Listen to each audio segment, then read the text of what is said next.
Hello. I love that music that you chose for the intro. Matt did that. I didn't choose anything. Matt put all that together, so that's Matt's Thank thing. you, Matt. Thank you, Matt. Welcome to If you're Claim watching. Your Power, and I'm here without Debbie. Debbie is out today, so we have the lovely Carrie King hosting the stream. Yes. I will channel my inner Debbie G vibe. Just I show don't know your if own that's vibe. Fine. possible. She is one in a million.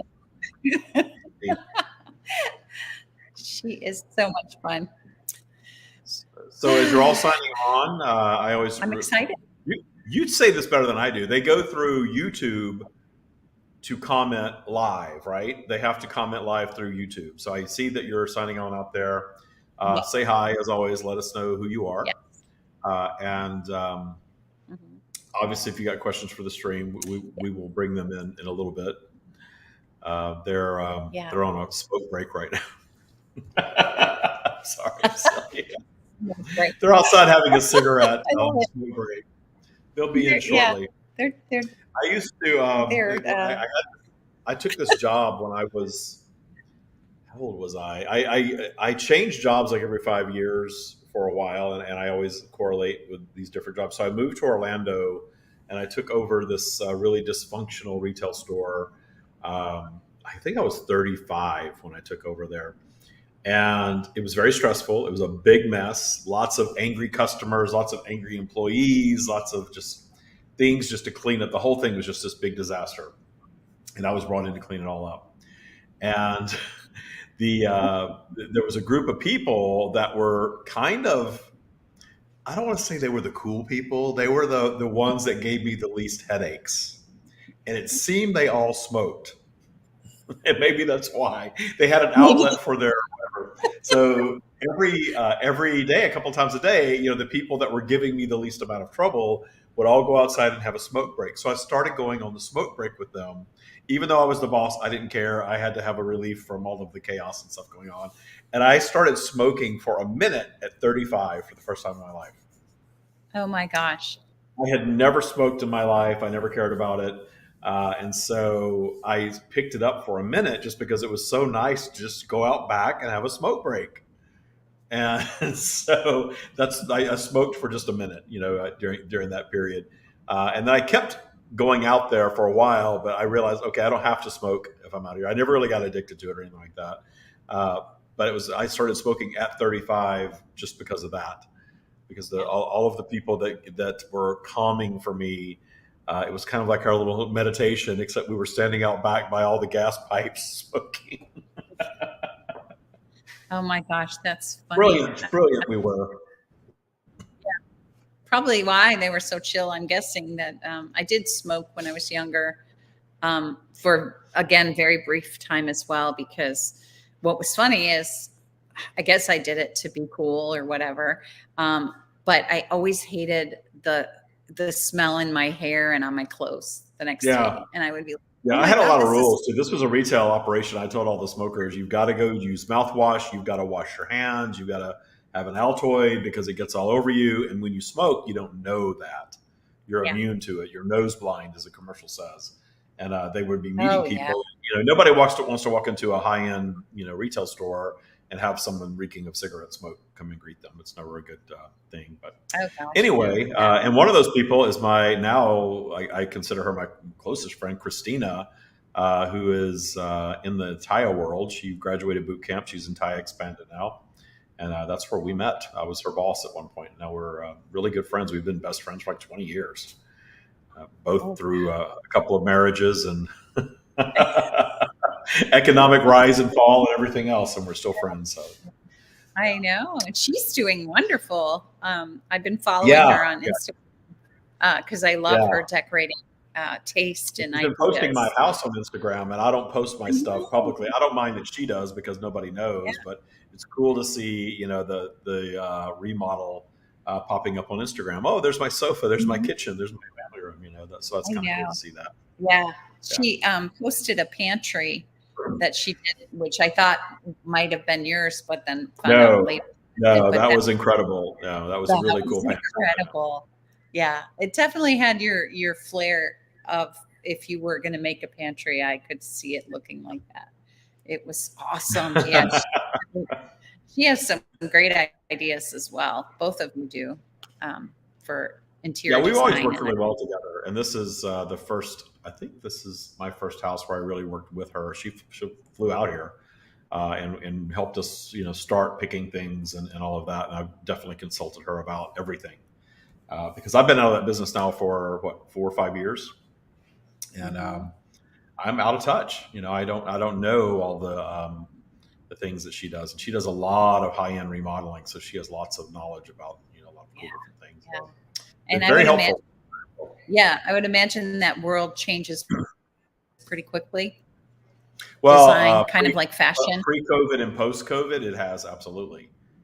Getting Yeah, materials now is, it just takes forever. A lot of our decisions for the house were driven by what we could get and not wait a year or 2 years. She had one client that's waiting 19 months for a Bosch dishwasher. oh wow, Yeah. that's crazy. Yeah, Yeah. There's certain things yeah. that during COVID, just, production stopped and it's never caught back up. And it's just, there's this big backlog now. So, yeah. But I know nobody came to hear about home remodeling. This is not the home remodeling channel. This is the stream. This is the stream Truth, community, and we're to bring the truth. stream in Yeah. very, very So shortly. I'm going to remind everybody, if you are new to this broadcast and you're in Patreon, if you will click the YouTube logo that's at the bottom right of the screen, it will bring you over to YouTube, and that's where you can interact and ask your questions.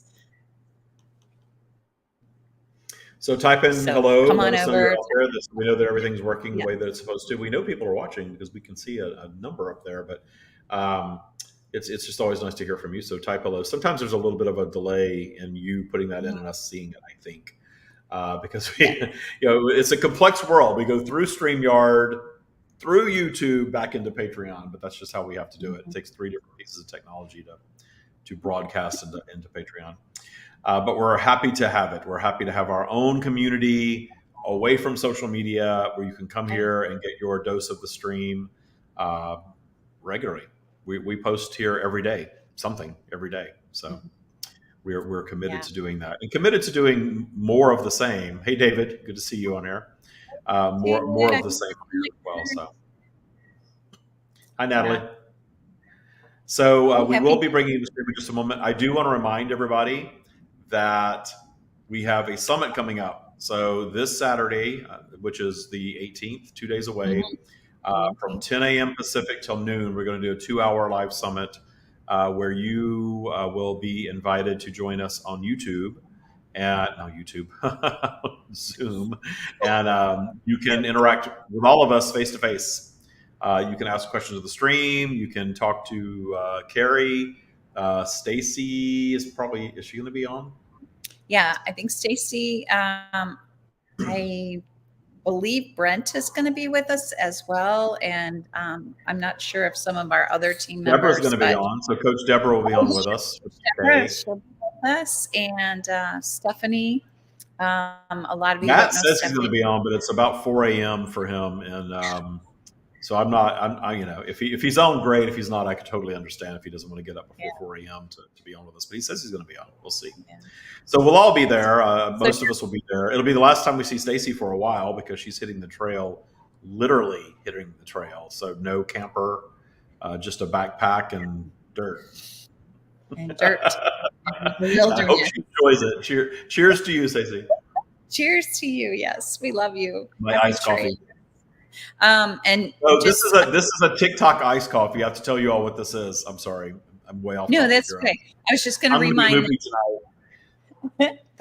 Coconut water, a shot of espresso, and a little bit of. This is macadamia milk. They sent me macadamia milk for some reason. I ordered not almond milk, but what's the stuff I like? Oat milk. Oat milk is amazing in coffee and lattes and stuff like that. You won't even miss dairy if you do that.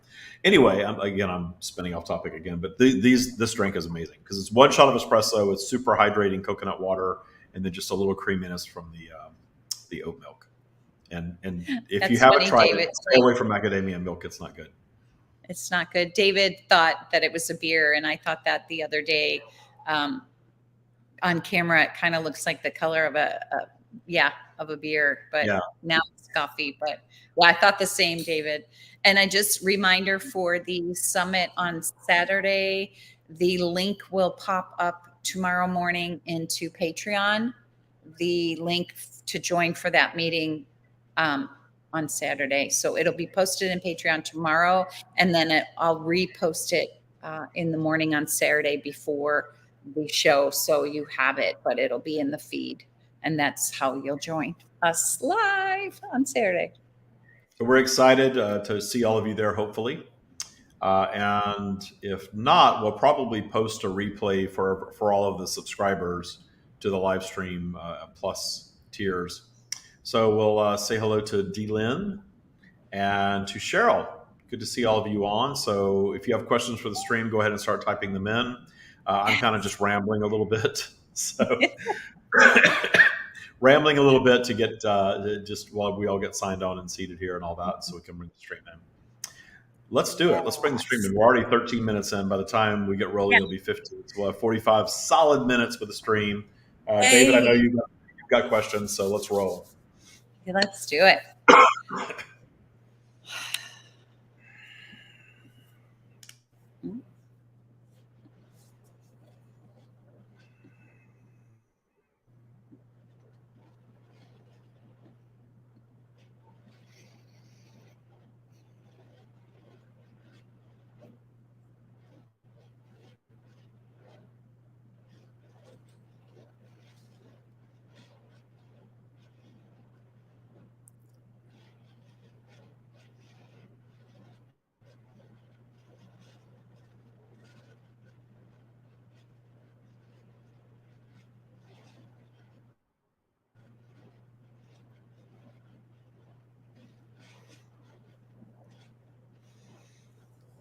We are here. Welcome. I'm excited to get this opportunity to sit with you today. So David Rood is going to kick off with the first question. He said he's been deliberately raising his vibe the past few days, doing 1 hour long meditations, and it is good. He thinks it's been going well. Today, he tested positive for COVID, and he wasn't fearful about COVID. He kind of sort of forgotten about it, to be honest, and he wants to know what is going on with this. Raising your vibration does not take you to some superhuman status where you are experiencing some physical version of perfection. So when you're working on raising your vibration, we are guiding you very much to understand that absolutely it is going to make whatever's going on in your life go better. You're going to see more of the things that you want and less of the things that you do not. But you are also manifesting things from previous vibrations. Your vibrational flow is not exact in the moment. Your reaction to things and the way that you feel, you have control over in the moment. But the universal process of creation is all about your vibration going up and down via vibrational flow, up and down your spiral, and starting the process of creation of everything that you're experiencing. So it's not an exact, you have this vibration in this moment and you experience exactly this thing in this moment, and every single moment after moment after moment is just that. You are far more complex than that. You are vibrating in the vibration of wellness, and you are vibrating in the vibration of a bit of fear, and you're vibrating in the vibration of loving all that is, and you're vibrating in the vibration of doubting that a bit. You're vibrating in the vibration of frustration, of being physically tired. You have this range of vibrations that you're moving throughout your day, throughout your lives. So therefore, your actual experiences are going to be a reflection of that. Your experiences are going to be of vibrational flow as well. because the goal, if you will, of coming to physical is not about finding a path to perfection and holding yourselves in a static state of perfection where you have no obstacles crossing your paths. You exist that way eternally in the energetic realm and non-physical. Your entire intention into coming into physical was to move through this vibrational flow, to have a vibrational journey, understanding that there were going to be things, even in your higher vibrational state, that were going to be experiences for you. And understand that they are indeed experiences for you. A positive COVID test at this point in your society absolutely is an experience for you. So we are guiding all of you to understand that all of this work that you are doing, this is about having clarity, a greater understanding of your vibrational nature, a greater understanding of the process of creation, a greater understanding of why that which you might call positive and negative exists. That's the gift in all of this. Along with that comes the ability to reframe and find appreciation for any and everything. Meaning finding appreciation for the unwanted things that cross your paths and understanding that there is expansion offered in every experience. So you've manifested an expansive experience in the having of a COVID diagnosis and whatever comes along with that. That's what the practice is all about. That's what our offerings are all about, is understanding that that was the goal all along. We understand that this concept of finding your paths to perfection sells a lot of books. If David were out offering that, he would fill stadiums with people wanting to come and find their path to instantaneous and lasting perfection. But it's an illusion.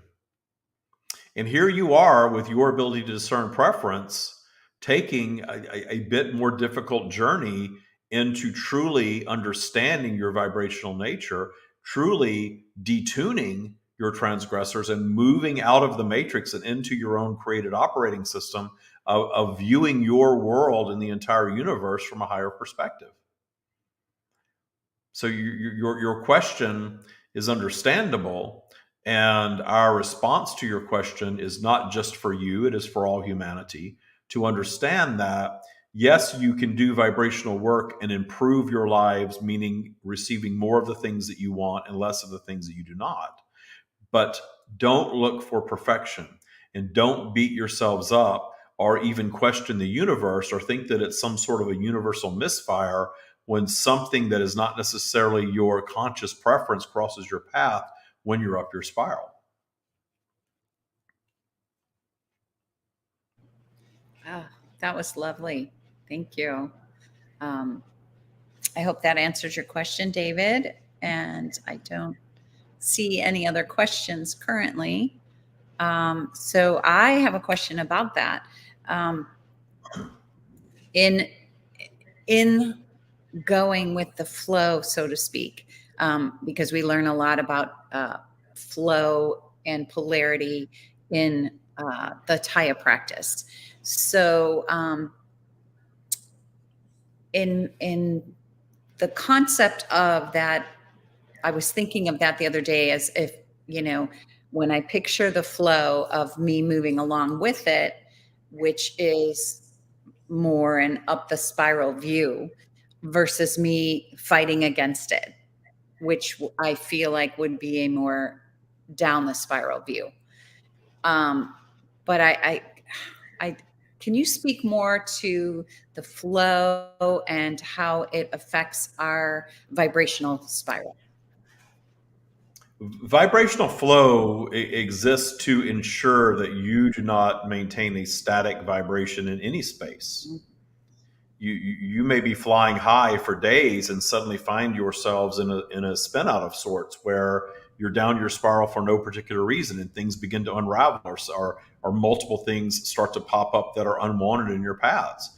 Vibrational flow is there to correct that false high vibration that many of you desire to hold yourselves in because it feels good. It feels good when you're up your spiral. It feels good when you're allowing our perspective to flow. But again, you did not come to this physical environment to hold yourselves in source perspective indefinitely. You came to experience the physical, in this case, the earth environment specifically, from source's perspective, because you are of us, you are part of source. However, you also came fully aware that there were elements in your environment that were going to knock you out of that connection and create unwanted things, simply things that are not your preference, not necessarily things that are traumatic, because the trauma is always in the judgment of. The trauma is always in the expanded negative paths that you place yourselves on in the judgment of being in low vibration, period. So the concept of vibrational flow is born of the polarized environment that you're in, so that your vibration is never static, guaranteeing that if you are up here, eventually you're going to be taken out of that, so that you can dip down, you can unravel, you can spin out, you can absolutely experience some things unwanted, and from that have the opportunity to create new, even if that new creation is just making peace with, if that new creation is coming to appreciate, coming to understand, wondering how in the world you did it, coming and asking the questions that you were all asking, that is expanding you. That is expanding your consciousness. That's why you come to physical. So that's what that correction from the high vibration is all about, but it works the other way as well. So when you find yourselves in a low vibrational state, quote unquote, for no particular reason, eventually you know that you're going to be lifted out of it. Even though you dislike it intensely when you're there, perhaps, you are going to be lifted out of that state if you allow vibrational flow to do its job, which is to lift you back out of it. You absolutely have examples of beings, however, that hold themselves down in that low state, mainly because of the judgment of being in it in the first place, and the judgment of everything that's been encountered up until then, or the fear of everything that they're observing in the matrix.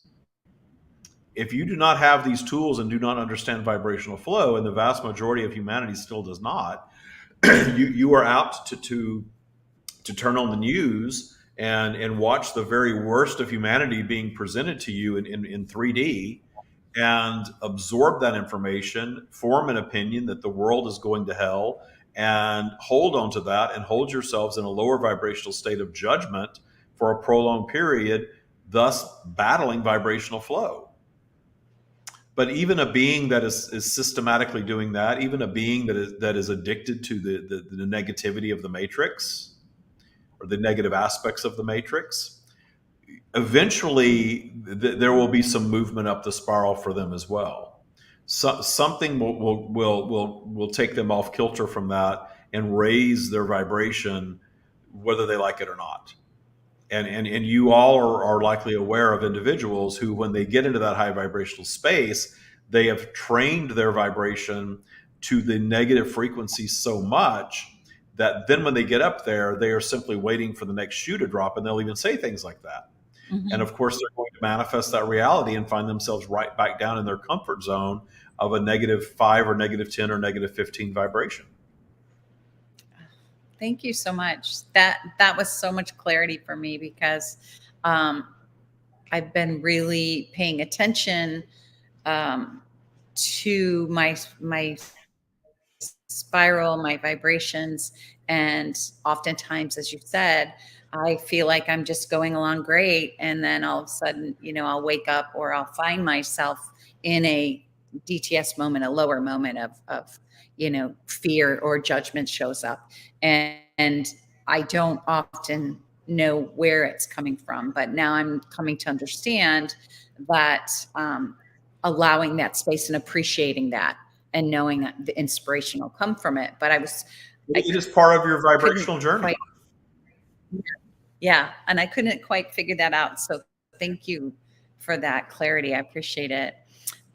Okay. David has another question. I love it. Thank you, David. He said, in the Taya practice, we are deliberately raising our vibration, and our DTS time becomes increasingly uncomfortable. David often uses the analogy of always wanting to fly first class. but you often guide us to not fear the DTS time. This feels a bit like a contradiction. Can you please elaborate? What you're doing when you begin learning the Taya practice, David is teaching you how to become more aware of where you are in vibrational flow, where you are on your spiral, and how to move about on your spiral. But ultimately, where you're going to end up is understanding that you have the tools, but once you have the tools, you will have the confidence to move through your vibrational flow without necessarily having to utilize the tools all the time. You will come full circle back around to appreciating your natural vibrational flow. And the other components of the practice that you're doing, especially the meditation practice and the systematic detuning of transgressors, those elements are designed to clear out the other things that trigger you down beyond vibrational flow, thus raising your default vibration, making it easier and easier and easier for you to move up your spiral. But you're always going to go down. You're always going to have this vibrational journey. You're always going to find yourself in lower vibration. And in the beginning, when you're learning these tools, you're going to judge it more because you are focused in trying to raise your vibration. And when you're doing the quote unquote work to raise your vibration, and then you find yourself in a lower vibrational state anyway, your natural response early on in the practice is to judge it. And the judgment of it creates the suffering. Is all suffering is created via judgment. So when you're judging as this should not be, I should not be here, I'm in boot camp, I'm doing all of this work, why am I here? That is creating the suffering experience. But you're in that vibration, so you don't have access to how you are in other vibrational states of being. You're a different being there. So it seems more uncomfortable. But in time, you move through that experience. In time, you move into an experience where you are more allowing of your lower vibrational flow because you have become so confident in your ability to move out of it with grace and ease without necessarily having to pick up any tool to do so. But if you choose to pick up a tool, you can. It's empowering to have this set of tools. But understand that the more confident and the more comfortable and the more settled you get into making this your way of life, the less work it becomes, the more natural it becomes for you to move through these experiences without all of that angst and judgment that you have early on when you're more deliberate about it. Yeah, Cheryl had a question, but it looks like you've already answered it without her asking. I love when that happens. So thank you, Cheryl. Yeah, that's I always love the clarity that you bring to these questions, even for myself, who's been practicing for quite a while, and understanding the again that suffering is only in the judgment of it or our fear of it. And when we learn to appreciate it, we move out of the suffering and naturally flow back up, which is, I think, the most beautiful part of the whole understanding flow and vibration. David has another question. I love it. In your guided meditation, you suggest we breathe in 8 counts with avoided breath between. Is this necessary, and why the number 8? There is great power in learning a breathwork practice. So we have delivered to you a breathwork practice that works for largely for all of humanity. A very deep, slow breath in, holding that breath, and a very slow exhale with a little void of space. That is a vibrational increase practice that we have delivered. There is no significance to the number 8 in this. It is simply the 8 count is long enough to allow most beings that are practicing this meditation to draw in the right amount of breath. We guide all of you not to overthink these things and to understand that anything that we deliver to you is vibrational, and anything that we deliver to you is up to your interpretation. There are no rules. There is no rule that it has to be 8 count. There's no rule that you have to be void of breath. We are offering guidance, but not rules. So understand that very often human beings want to assign more value to something, to a practice because it is delivered by us, and that is understandable, or more value to a specific numeric sequence or something like that. Everything holds the power that you give to it. Everything. It doesn't matter what it is, the power is all within you. So if we deliver a guided meditation and you feel very aligned with that meditation, it's going to be an expansive meditation, a very effective tool for you. It holds the power that you give to it. As excited as you are about our offerings, as excited as you are about our guided meditations, as excited as you are about moving through the boot camp journey or being a Taya practitioner or attending an event or coming to a summit or any of these things, you are the one that's creating the experience for yourself. Your excitement around it is giving it power for you. You are utilizing it as a tool for a vibrational experience for yourselves. Oh, great questions. I appreciate these questions. I use that 8-count breathing often. Even even if I just do one rotation of it, I can feel my immediate calmness in my body and then connection to source. And that probably is one of my most favorite Taya tools that has been delivered. But yeah, oftentimes I don't count to 8. Sometimes I can only count, a short count because I'm getting used to that deep breathing again. So thank you for that clarity, and thank you for asking that question, David.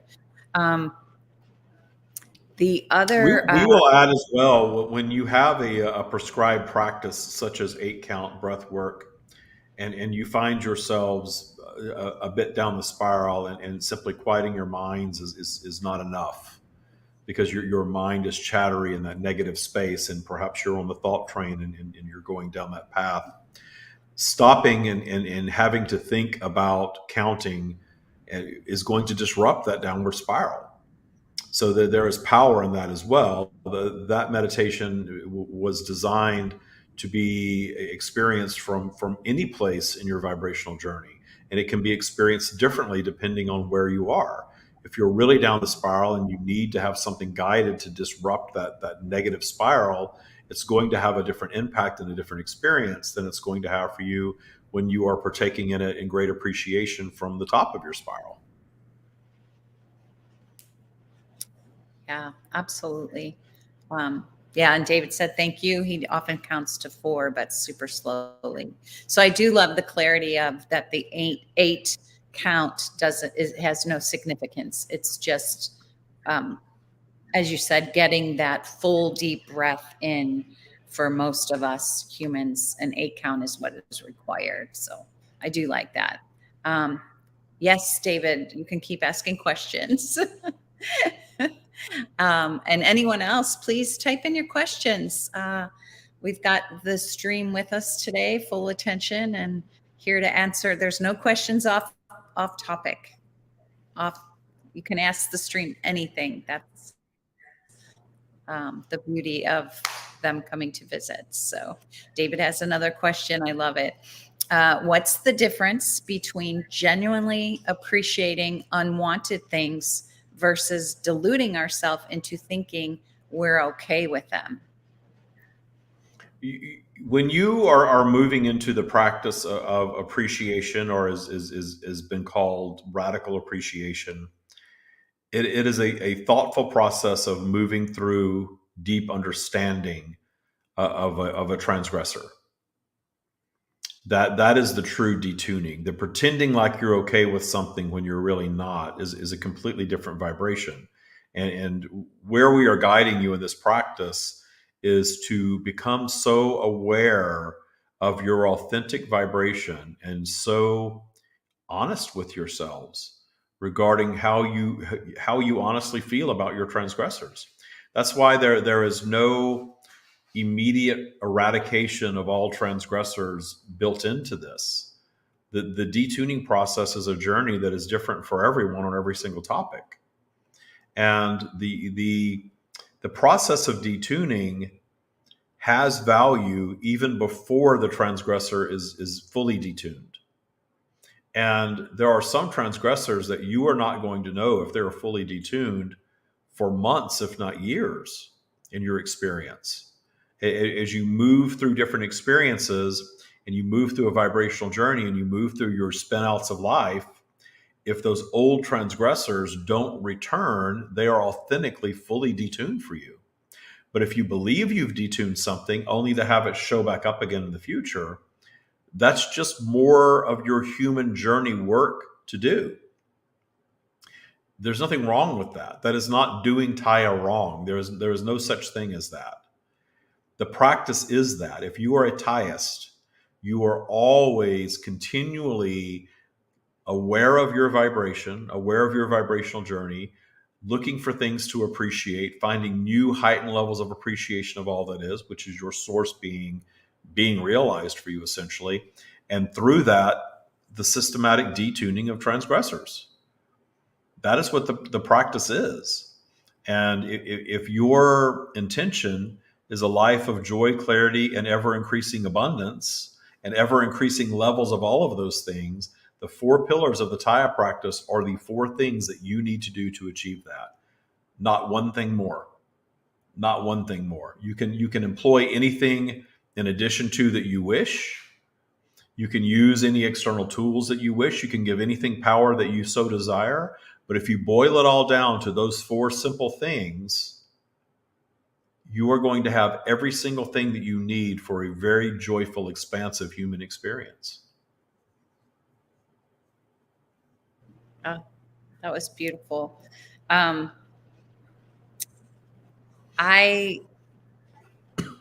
of course love David's sense of humor, David Strickle's sense of humor, and we do have so much fun working together. And you were talking you delivered the message of saying, wouldn't it be nice?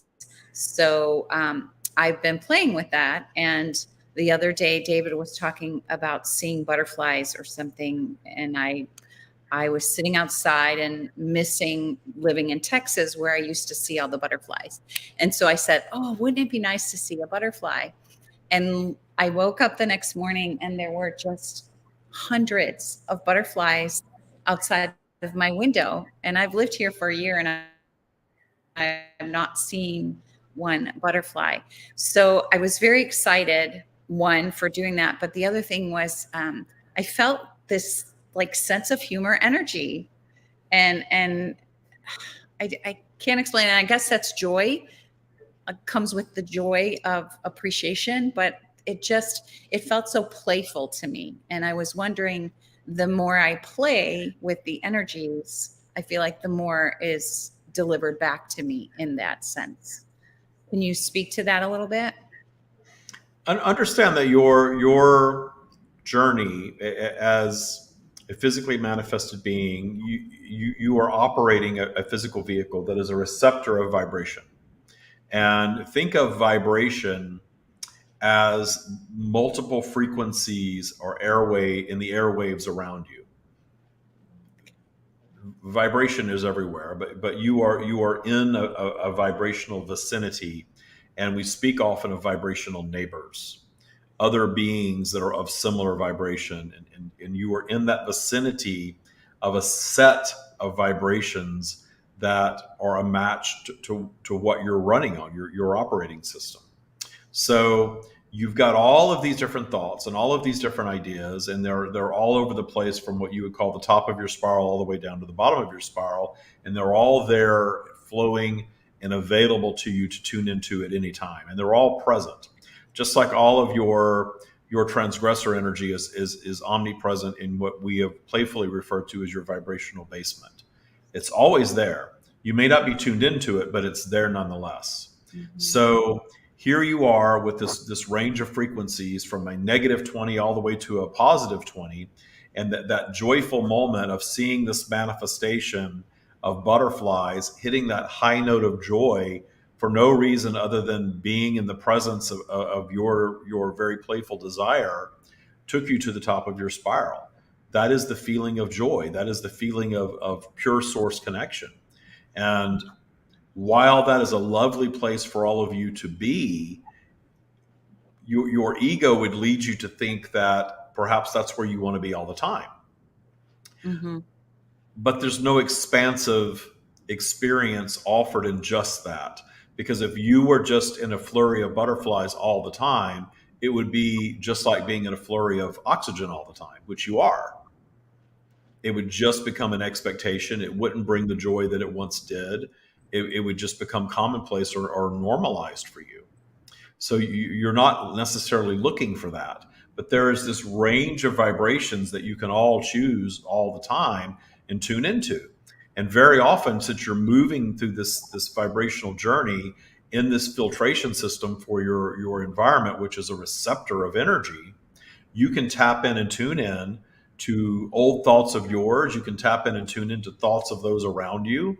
You can tap in and tune into a dominant vibration in the collective, especially that vibration amongst your vibrational neighbors. You can tap in and tune into all these different things to give yourselves, the design of that is to give yourselves this range of experiences so that it's not just static, so that it's not just butterflies and laughter all the time. That's why all of these other frequencies exist. That's why polarity exists to move the needle on your point of focus. So one moment you're laughing and joyful in the presence of butterflies, and the next moment there's something that might take you out of that a bit. And then if you allow momentum to build in that direction, then the next moment you're going to find something that's going to take you out of it even more. And you might not even be so aware of dropping from a positive 20 to a positive 10 to a 0 until you get down below -5. And then below -5, it starts to really be noticeable. And suddenly you find yourself at a -10 and you're saying, wait a minute, I was laughing and joyful about butterflies this morning. And now at 3 o'clock in the afternoon, I'm ready to go cry.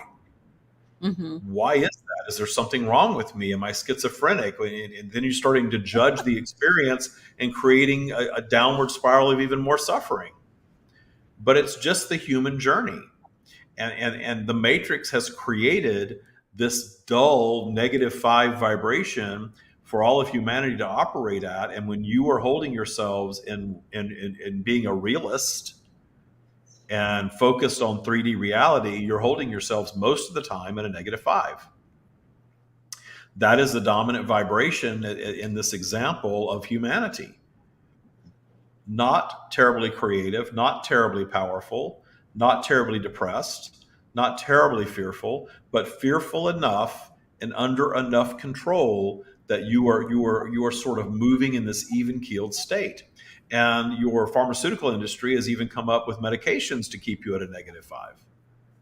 And those beings that practice Taya, that have returned to some of those habits of allowing themselves to be back on some of these things, have reported that it's definitely impacted their vibrational flow. They're not going as far down as they were perhaps at one point, but they're not receiving the high highs either. That dull -5. What Taya offers you is a set of tools without taking anything or partaking in anything external to keep yourselves from dipping down too low, and certainly to allow yourselves to systematically raise your default vibration so that returning to a higher vibrational state of being is easier and easier and easier for you. But it's all in detuning the judgment of the downward flow to begin with.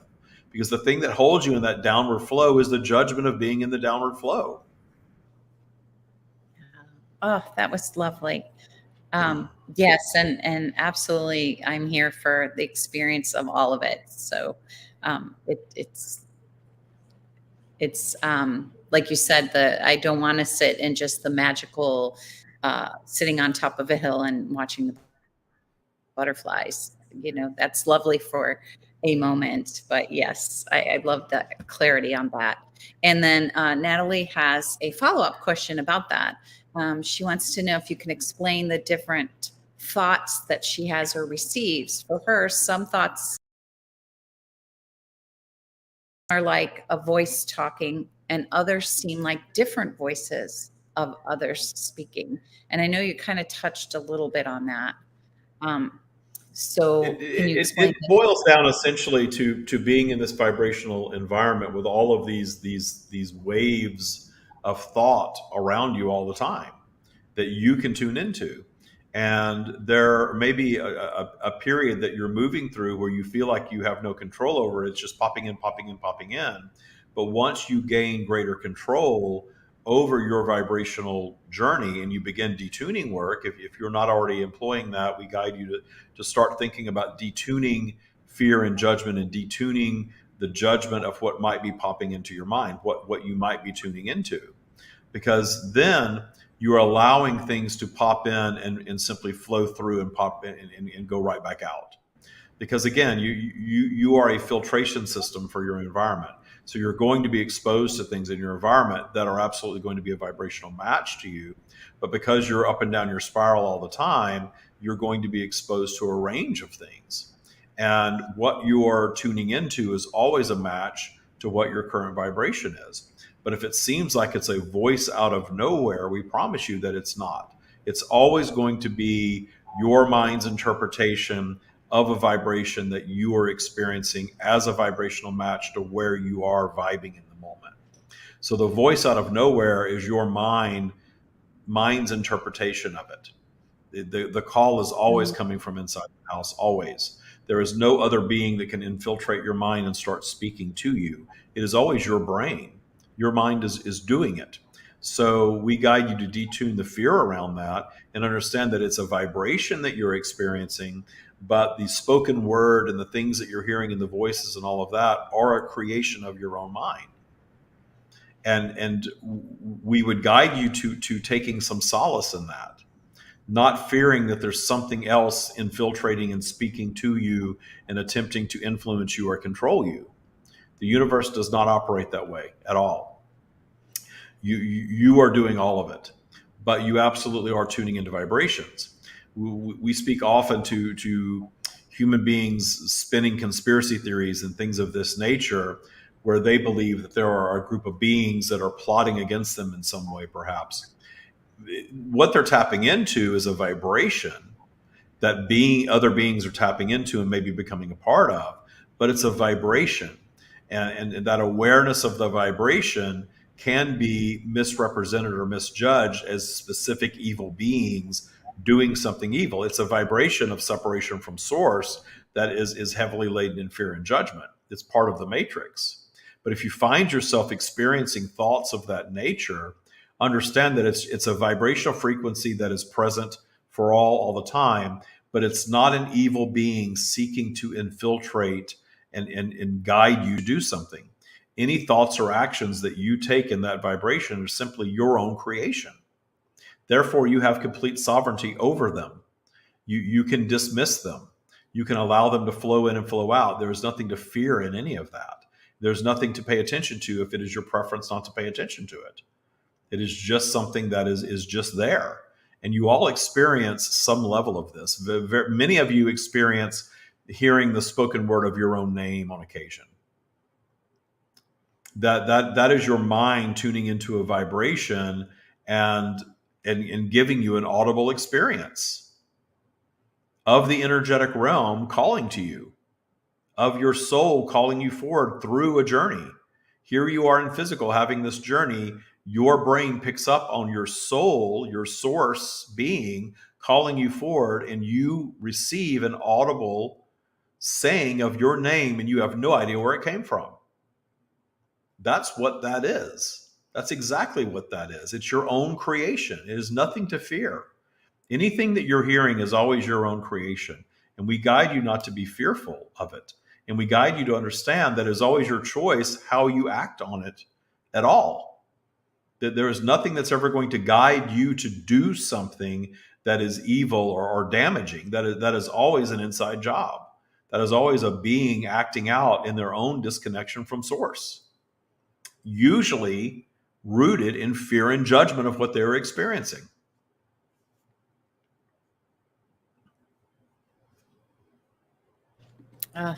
That was beautiful. And I think believe it also answered Cheryl's question. If not, Cheryl, go ahead and follow up with me. And David Root had another question. As you know, we've talked about this before, about the school shooting that happened in Texas a few weeks back. David asks, he says he can imagine one person being vibrationally aligned with being murdered, but not a group of all together in the same place at the same time. Apparently 21 people were killed in the same classroom. He wants to know, how is it possible they were all vibrationally aligned with that at the same time? You are far more connected than perhaps you all realize. To have an even broader example of that, think of 153 people boarding a flight and they all perish in a plane crash. You have examples of these things happening in your world. How in the world could all of those individual beings be in that vibrational alignment to march onto that plane and have that same manifestation? But you do. And it is a manifestation. It is a manifestation of collective consciousness. There is we playfully use the term vibrational neighbors, but you are operating in collective consciousness. Absolutely. You are all connected. Absolutely. And you can all manifest one significant event such as that, significant to you in physical, not so significant to your eternal selves, certainly not so significant to us, because we are not viewing it in the same judgmental eye as you are as a human being, because you are still judging your human experience on some scale as all that is. Because when you are viewing yourselves as eternal strands of consciousness, coming to planet Earth as one of infinite experiences, the idea of life and death is simply a casual in and out of the experience. And there is no quantification in the energetic realm. So there is no concept in the energetic realm of how many years you're supposed to be on this planet. There is no judgment nor concept in the energetic realm of how that life experience is supposed to be had. The one who dies of cancer at a young age, the one who is murdered as a teenager, the one that dies of a drug overdose in their 20s, the ones that perish in a school shooting or a plane crash or a tsunami. It is all a manifestation of collective consciousness, absolutely. Bringing them to that experience. That experience from your human perspective seems combustible, certainly. More significant. But think of how many people cross over to their completed state on your planet every single day. But it doesn't make the news because they're individuals. If you looked at a globe and you saw pins of light in one 24-hour period of where human beings cross over to their completed state, there would be far more than that. And you could just as easily say, gosh, how could that many people manifest crossing over in one 24-hour period? But they do. And what's the significance of that? The significance is that they were all on a physical journey that through their intentionality and their manifestation, they all manifested the end on the same calendar day. In this example, you simply have the difference of all of these beings manifesting the end in the same way in the same room via the same method. But from the eternal perspective, it was the ending of a physical experience that was had that was one of infinite experiences. We understand very well that you're operating under this cloak of 3D humanity, where you do not want that to happen for yourselves or for anyone else. There is nothing wrong with the idea of not wanting such a thing to happen. In fact, the solving of all of your problems is always born out of the discomfort with them in the first place.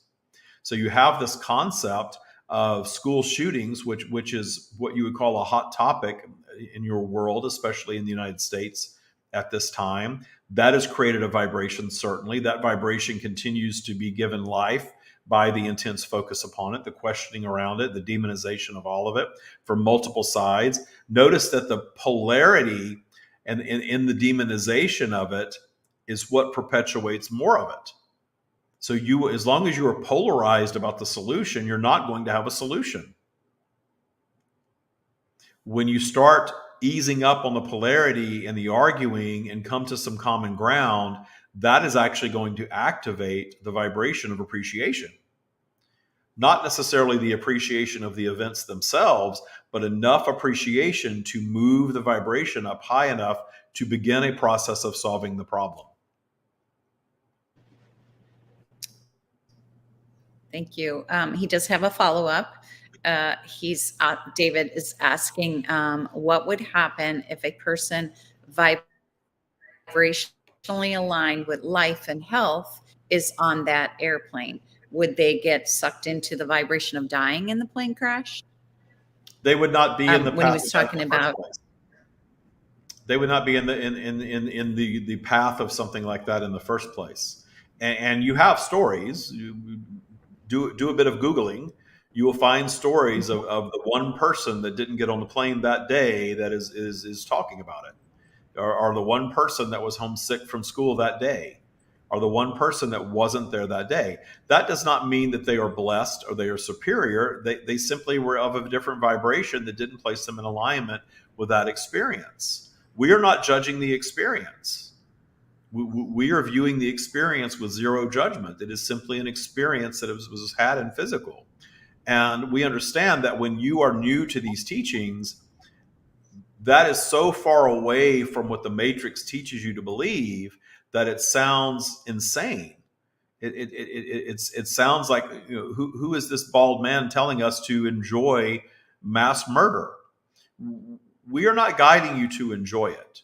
When we speak of appreciation, that is the very best words that we have within David's vocabulary to share what deep understanding from source perspective can feel like for you. Appreciating that these beings came to have a physical journey, that came to experience both positive and negative, and the ending of their physical journey was in a more combustible event that at this time is judged as very negative. That is their experience. The ones who are perishing in such an event are returned to their completed state, where they reemerge into the energetic realm in full appreciation of their point of exit. In fact, your psychics that tap into these things, some of them tap into just that. The being that has crossed over is now at peace, while others are tapping in more to the judgment of the living that are left behind. The ones who are left behind, however, are also having their vibrational experience. And you have the ones that are left behind that come full circle to finding some sort of solace and appreciation of the child that was, in this example, of the experience that was had. Perhaps it is motivation for them to bring significant change to themselves or others, while others will choose the path of suffering for the rest of their physical experience. There's nothing wrong with any of that. Any and all experiences are available in this. These heightened experiences are manifested from the energetic realm perspective for the level of sophistication that they offer. You will not know evolution of thought and sophistication until you experience something so painful as the death of your own child.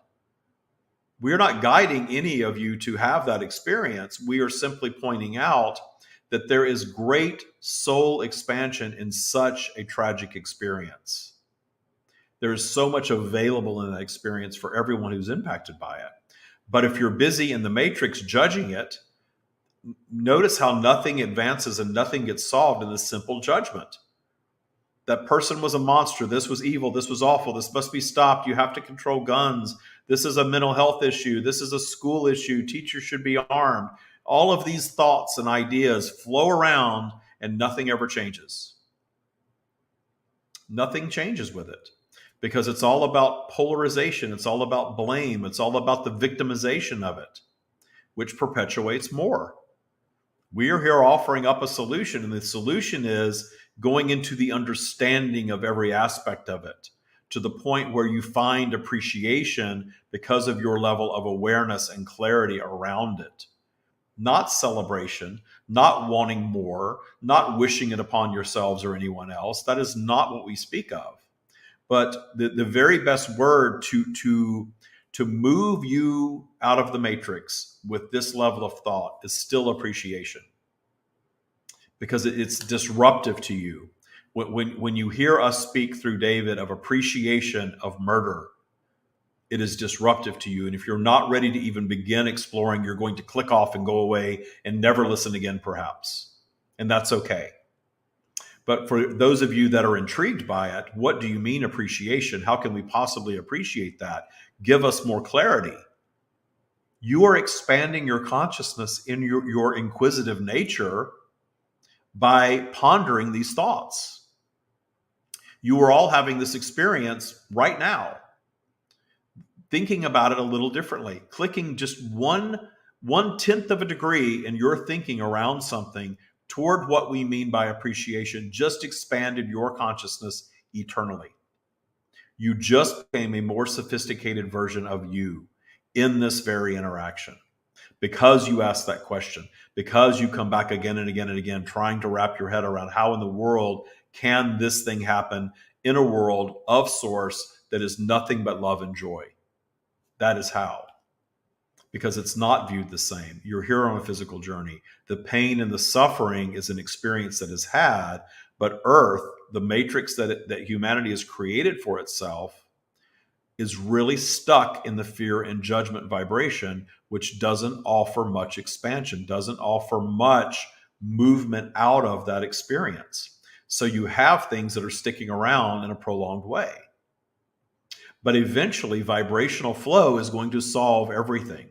Vibrational flow will also deliver yet more problems, which is the nature of any physical environment, but you'll become more and more and more sophisticated in your solving of them. And humanity is absolutely at a point in its journey where you are coming to recognize that there is indeed a matrix. Now, in the recognition of the matrix, you see other beings going right back into polarity. Their matrix is different than the other matrix, and the other matrix is wrong and their matrix is right. But when you move out of that judgment of the matrix, then you start recognizing it for what it is. You start appreciating it for the gifts that are available to the beings that are still in it. What it's done for humanity, it's brought you here. If humanity didn't create the matrix, you would not be here thinking about it on this level. The animals of your planet are not in the matrix. They did not create a matrix for themselves. They don't have the intelligence to do so. So humanity, in wanting to solve pain and suffering, created this great matrix to move out of a 3D version of pain and suffering, only to create more pain and suffering of the matrix. But here you are getting so close to solving that. Absorbing these teachings and this message is moving you closer to solving that for yourselves. And as this message gains momentum, and it will, as more human beings come around to the idea that polarization doesn't work, maybe we should try something else. What is the other thing that we try? Let's do what the crazy bald guy says and appreciate everything. And notice that it works. Notice that there is a community forming around this message where you are all moving yourselves out of the matrix systematically. But it's not intended to be this amazing upward only journey of only expansion without any contrasts, because the expansion would cease to be if contrast didn't come back around in the practice. It's built into it because it is built into your human journey. It is guaranteed for all of you. We will speak to more of this. We understand that there is an interaction planned on Saturday, and we will go even deeper into this if you also choose. We are always here for your asking, and with much love, that is what we have. Wow. Thank you, everyone, for bringing such lovely questions. And wow, that every time I sit Holy in shit. just amazement and all. That's all I can think right now. True. Holy shit. Yes. I bet tears from the big dose of clarity that just came through. Good Lord. What a great interaction you all created here. Yes. I just I've got love it. chills. Thank you so much. I know. Well, if that's a prelude to Saturday, we better buckle up for Saturday. Yeah, you better take some vitamins. Yeah. Thank you so much, everyone. And yeah, bring those questions on Saturday. The stream said they got more to share with us. So thank you. Thank you. Let's Yeah, see. this was really good. Oh, you're I'm glad that welcome. we all got to do this. So Yeah. thank you for showing up, Carrie. Thank you, Debbie, for whatever's going on. Hope everything's going well for you, and all of you that came and asked questions. This was really this was a good one. This was really a good one. So thank you. Thank you so much. We'll see you Bye, on everybody. Saturday.